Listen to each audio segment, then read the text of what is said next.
Can you believe it? Christmas will be here before we know it. Do you remember that Christmas song that tells us to have yourself a merry little Christmas? For some, it may not be so merry. Joyce and Debbie tell us about a church service that can provide comfort for those who are hurting in this time of cheer. The Community United Methodist Church of New Cumberland hosts a Blue Christmas Service for those that have experienced a hardship such as loss of a family member, divorce, or illness. And they try and offer Jesus hope to those people.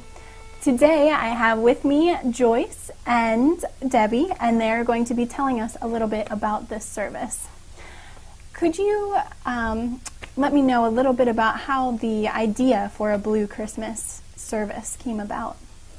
Yes, I read an article about the service being offered in a church somewhere in the United States, and I thought that was a need that was not being filled in this area. And working with people who had suffered losses, I know that Christmas time is not a happy time.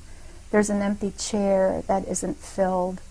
There are expectations that can't be met. There's just the deep, gut-wrenching sorrow that is looming ahead of people.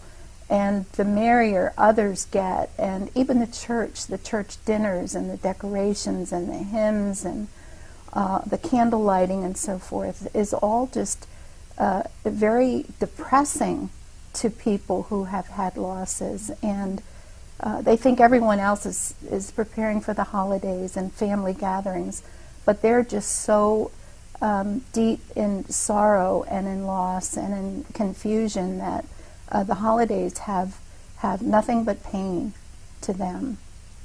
So that's basically why I think it's important to recognize and validate the fact that there are people who are not very merry over Christmas. That's just deeply wounding to them. I know, Debbie, that you brought a friend with you to one of these services one time. Could you tell us a little bit about what the service meant to them?